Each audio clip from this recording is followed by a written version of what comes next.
Hello everyone, I hope you guys are having a wonderful day and making some really good trades, and let's dive right into the analysis here. And just starting the analysis a little bit earlier today because NVIDIA just had earnings. Right now NVIDIA, I'll just go check right away. I think they're up like something like 5%, 5.69%, trading at new all-time highs in the after hours at $1,003 a share. I think they're also going to be doing a 10-to-1 stock split, so this is gonna mess up our chart when that happens, but we'll adjust it. We'll redo the count when that occurs. But overall, we should see more upside. Looks like we're gapping up here tomorrow. Again, it's not the after hours is not really important. What's important is how they open and how they close, really. And maybe it's not even as much as how much they open. It's how they close that really matters. So if NVIDIA closes at a new all-time high, then you're going to get a lot of shorts covering. And again, this is a very highly shorted stock at the moment. So I do believe there's going to be some hedges that are going to be closed, and this should help out the market at the moment. I think the NASDAQ is up a bit. The Russell 2000 is still down, but overall today was a down day in the markets, right? So slight down day today. In the SPY, we saw a big drop down, and then started getting a little bit of a bid near the end of the day. QQQ, very similar situation, down and then a bit up near the end of the close.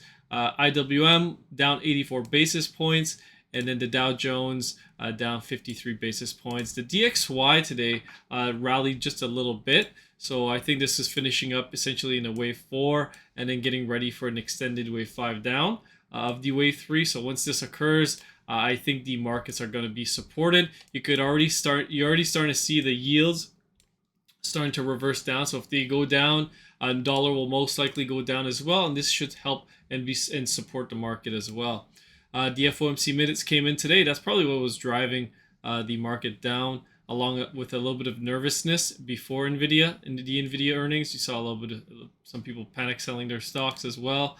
A lot of the tech related stocks too. Let's take a look at market cipher real quick. So no real change. We actually have a red dot now on the NASDAQ on this new candle that we just printed.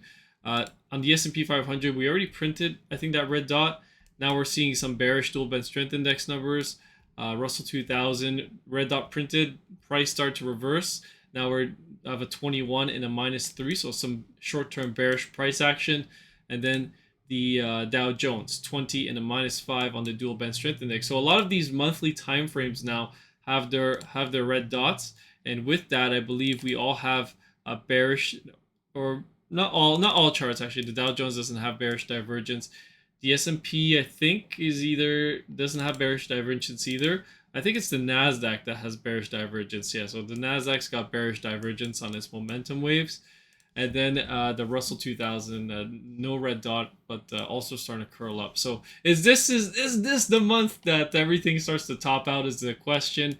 I still think we still have some upside left in this market. It does not take much to pump up these markets, but at the same time, it also doesn't take that much either to start to dump them down. Volatility kicked up a notch today, but overall it remains below a very important level here, which is 20. So again, when we're below 20, things tend to calm down, and the stocks tend to float up.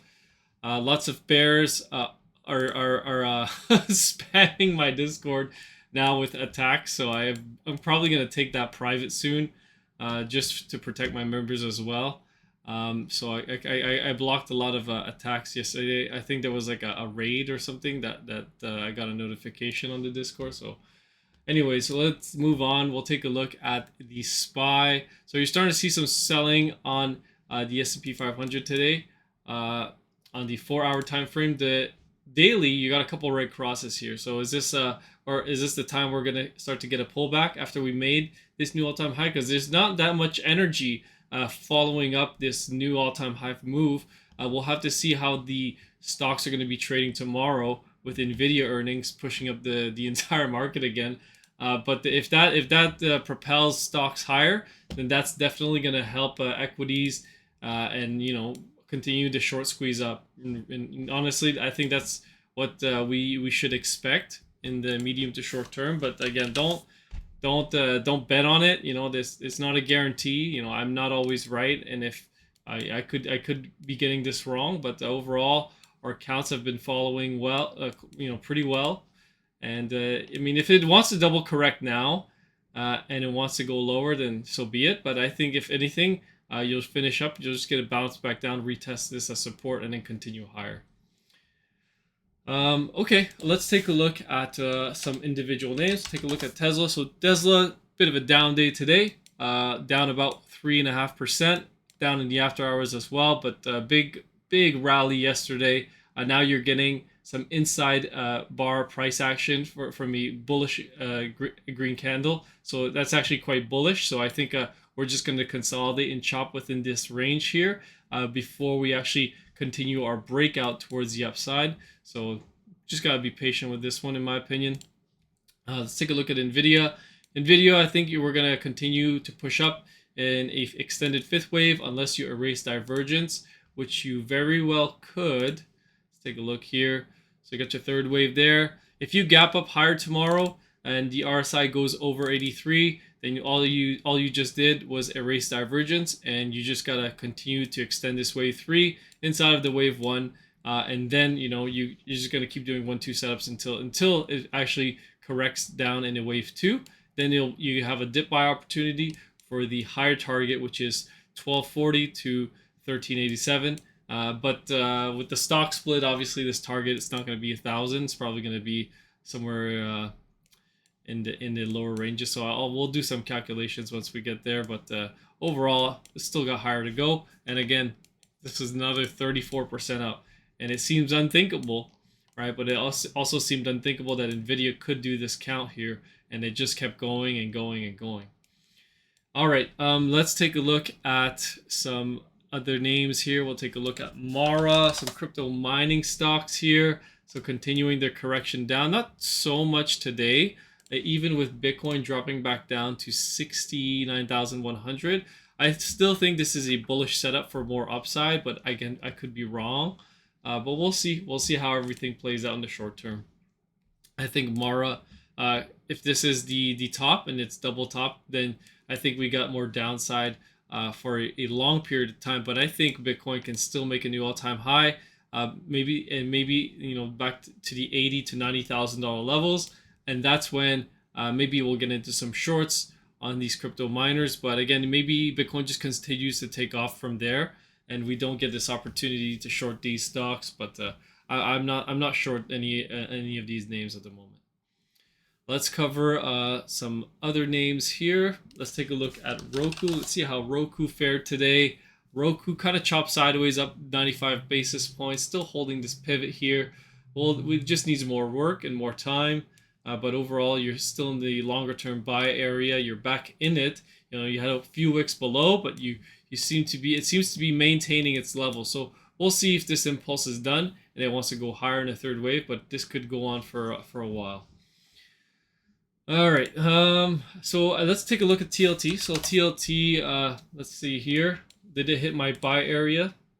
Let's take a look, because I did outline a buy area down here. Not yet. So I think that if the yields want to go higher, then this is the dip buy area for TLT, and then up to higher levels from there. It could also be finished here and getting ready to take off. Again, this endless possibilities with Elliott Wave, but for now, this is my short-term target. Just don't forget the bigger picture is that the TLT is in its longer-term buy area.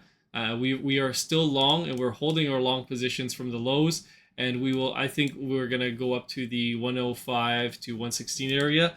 I'm actually long TMF, which is the triple leverage TLT, but do what you think is best. Let's continue on and shift gears here. We'll head over to gold and silver. So gold took a bit of a dip today, down to 23.80. I think this is just a pullback, like in silver as well. I think this is just a pullback before one more high. So maybe the wave 3 is in here. Let me just see. Could be, yeah. So this looks like the wave 3 is in.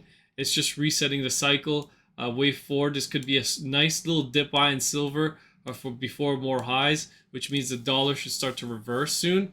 And then push lower and lower and lower, which will help equities as well. So let's hope that we do get that move, because I am long term. I've been long silver from like 19-18 dollars, and even before then, but I've just been accumulating physical and gold mining companies, and it's been paying off right now. But we need to see more upside, and then this is our long term sell area before a major pullback, and then we take off inside of wave 3, which will be extremely bullish, will push us to new all-time highs in silver. All right, so yeah, I mean, you guys kind of get the picture here. Not too much new stuff going on. I continue to see more upside and favor more upside. This could also be like a fourth wave that's happening. Maybe if we do go lower, this is the third wave top, and then it's topped out, and we're looking for a fourth wave for a dip buy opportunity. Okay. Anyways, hopefully you guys enjoyed this video and it was helpful, and I'll catch you guys on the next one. Peace.